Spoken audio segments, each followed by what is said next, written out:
So just like to thank you all for watching so far. Our little channel's growing really well.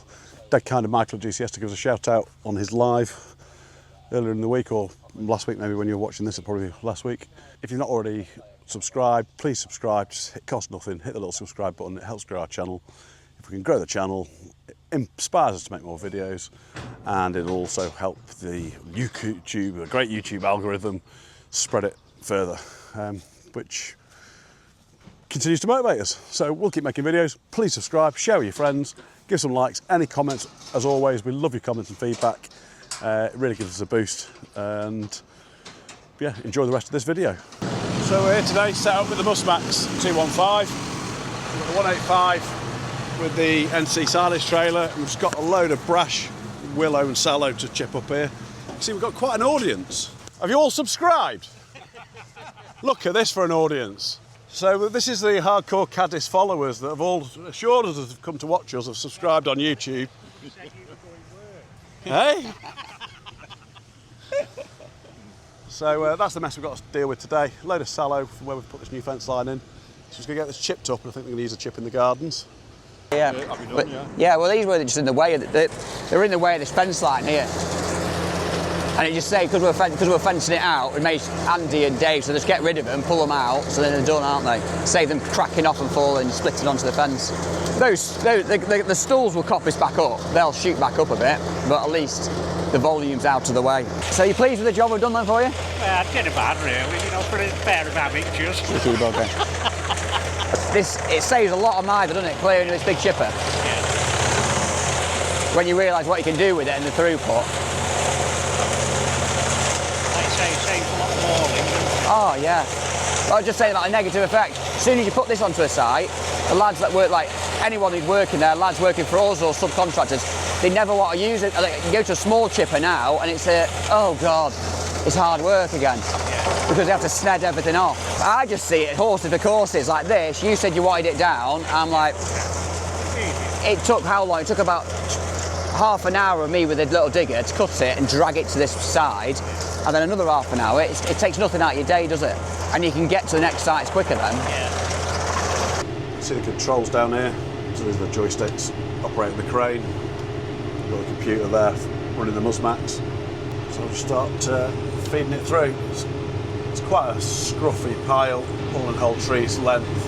A lot of brash on it. Just taking a little bit of helping with a grab. Just squeeze it together. It copes with this sort of brash material real easy, but it doesn't feed through quite as nicely as log and bigger diameter timber.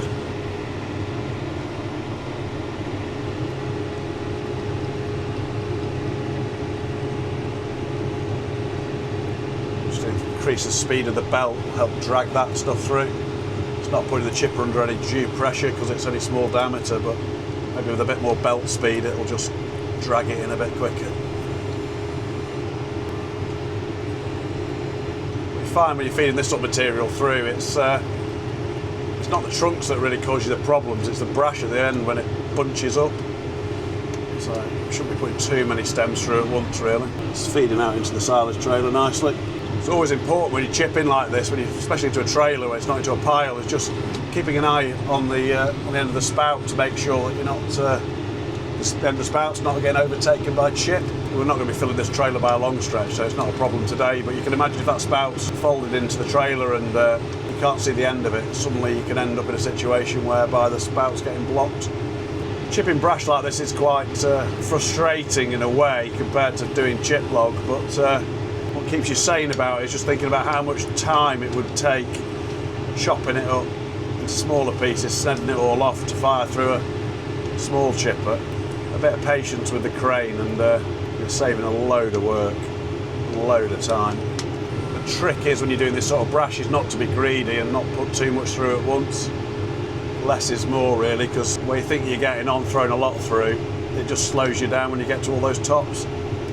It's a bit like working with a small chipper really. You know, the most important thing when you're doing, one of the really important things we do when you're chipping with a small manual, chipper, hand feeding it, is to keep that area around the infeed clean so you're not tripping over. Like, Same principle with the big chipper really, albeit you're not tripping over it because you're using the crane. It's keeping that area around the infeed clean. It's kind of good practice because when you start feeding through other material, it can catch on what's lying around it and send that up at different directions in an uncontrolled way, whether that be towards the tractor or the machine. So yeah, it's kind of nice to have a bit of good housekeeping really around the infeed, I think. I do like this brash grab rather than the one with the fixed at the end, you know, where the tines are fixed together across at the end of them. I'm getting a little bit of grass as I'm picking this up, but if we got the ones where they're closed-ended grab, like on the ones we've got the excavators, I'll be getting quite a bit of soil now with this off the field, but all we're doing is getting a little tiny bit of grass, which is no detriment to the blade sharpness.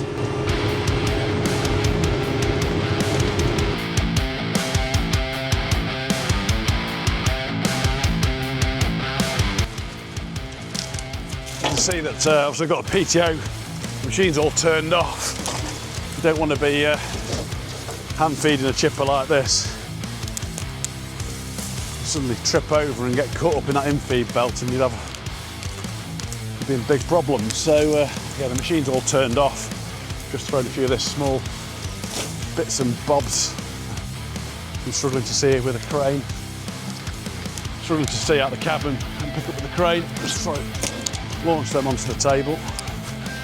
Whatever's left, little bits and bobs will go through the flail mower next time.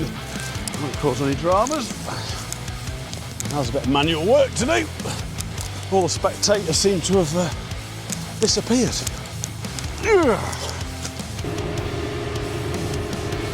Hoping I can just reach all this now from where it is and not have to reset up. It's kind of handy on these sort of site clearances type work to chip at the same time. I think we had the little 3-ton digger down here with the grab on, just moving the brash about when we were cutting this stuff out from the fence line. It's handy to come with the chipper at the same time as the little diggers on site, and then you can just pass stuff across, save having to set up and move the chipper frequently, but it's only a small job anyway for us here, so it's not a big problem today.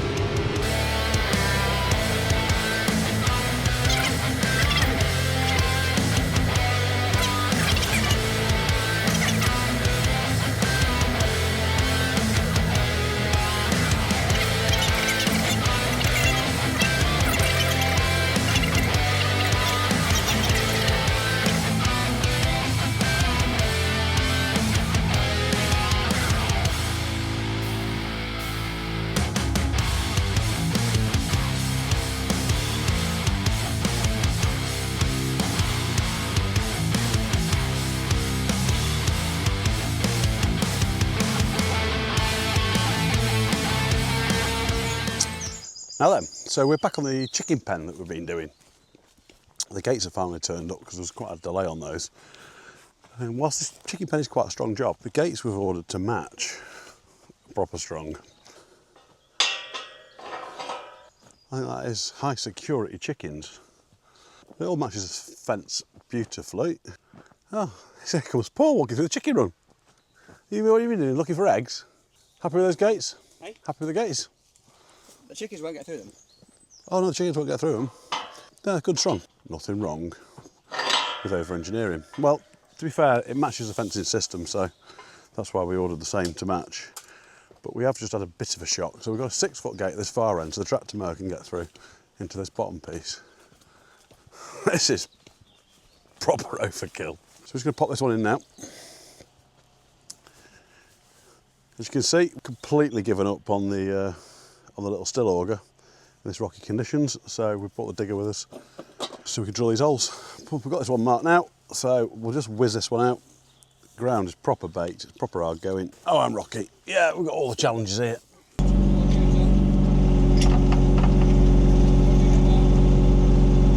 Paul's just directing me there, telling me to come a bit towards my direction. That is pretty hard going there. I think there was an old track through part of this site years gone, yeah, definitely was, years gone by. There's a heck of a lot of stone coming up. Ooh. That's hit something pretty significant.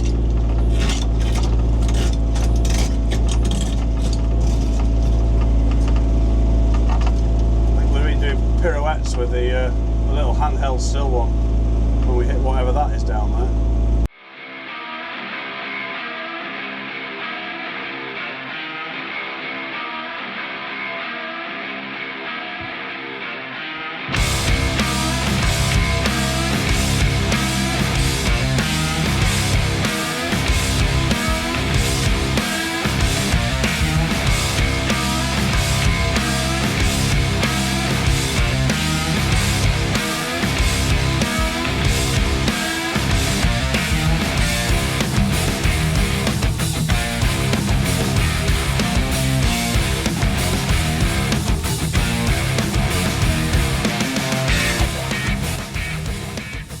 Well, that hole took us about 5 minutes with the auger on the digger. You can see the conditions we're going through, all that rock and stone, digging all this sort of stuff up, all this sort of stuff coming up. I reckon digging that hole by hand, you could have lost yourself an hour quite easily. It was so cold and grey and looked like rain this morning.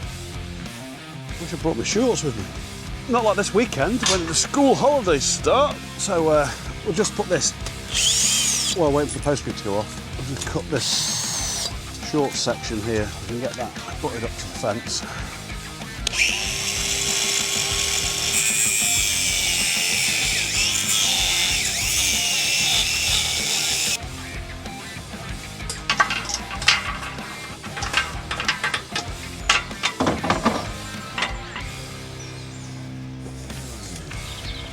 Right, so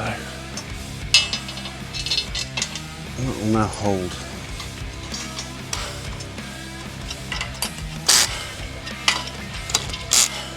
Yeah, chicken pen gate done.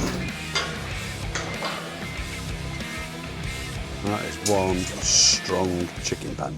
So a 6 foot gate in here means that we can get in through now. That hedge can always be trimmed back on the angle so you can get the tractor mower and stuff in. There's a bit of access. So it's all now ready for the chickens to be released. Yeah, really pleased with that. I think it's gone really well. All works out beautifully, all functions nicely, it's robust. We've got heck of a life expectancy on that fencing, so. That's great. Good job. Smart. It's nice to finish it. Just got to get octopost knocked in round this field now. You'll see going into the corner. So because we haven't got the quick fencer on site, we've strung lined it and knocked all these posts in with a string line between strainers. So sometimes we'll get the strainers in, godfathered up, and then stretch out the wire with a quick fencer and then use that as the line. In this case, just the quick fencer's on the other side, so we've just strung line it, got a post knocked around this field, the field over there, most of the third field, the little fourth field in the corner's done, and we've got the fifth field down the bottom. So I think all the old fencing's taken out now, so there's a little bit more knocking to do. And next week we'll be wiring up. So yeah, this project starts going well. We've got to get the 18 tonner down here to dig out a bank and just naturalise the pond over that side. So that'll be over the next fortnight or so. And yeah, so the site's progressing nicely. So dead chuffed. The weather's been kind to us. We've really got on well. That's just getting loaded up now. A bit of materials left over there. Just bits of offcuts of wire. Rotator's on. Little digger is on Paul's truck. I'll head back to the yard. Paul's just got back in the yard now. Lads been on a tree job. Got a trailer full here now with that crane. Let's get them loaded. Trailer full, half trailer. Probably about 5 ton, 4 or 5 ton on that. Paul's just unloading that now. Paul's just bit the timber up. It's ash tree with that die back. We'll have to take down.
guess there's a little bit more wood in the yard for firewood season. So it's the time of year now where we're really starting to ramp up, bring the timber in, getting it dried out, ready for this winter's firewood sales. We have to start thinking about that, you know, early in the year. Put some skids down, using some logs as skids. So we just set the timber off up in the air slightly. It gets a bit more airflow through the stack, but also makes it easier when we're picking logs up. We're not picking up bits of brash and dirt off the yard when we're loading it onto the crane trailer and then onto the firewood processors, and that helps stop any stones pressed into the bark, which obviously affects the lifespan of the saw on the firewood processor. So just trying to keep the yard as tidy as we can all the time just helps make the system more efficient and a better product out of it.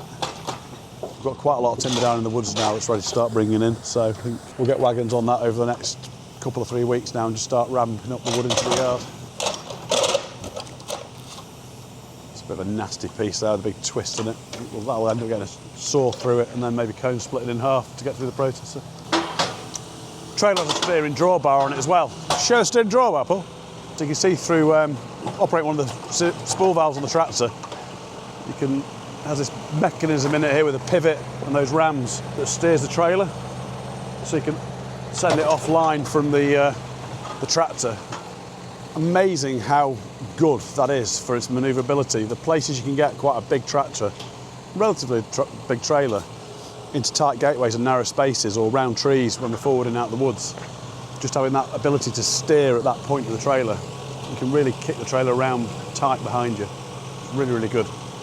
On the road, there's a locking pin that you must put in place, otherwise that trailer, that steering mechanism at speed could end up sending the trailer out of line. So there is a locking pin in there, which you've got to make sure is in on the road. We can see him now just steering that trailer, pushing the drawbar out. You might have just noticed then. Just gets the trailer in line and where you want it much quicker.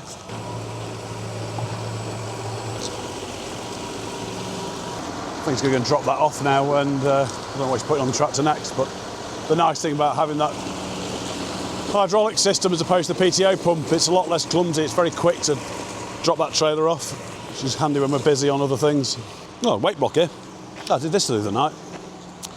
We've got this Valtra weight block we've had this years.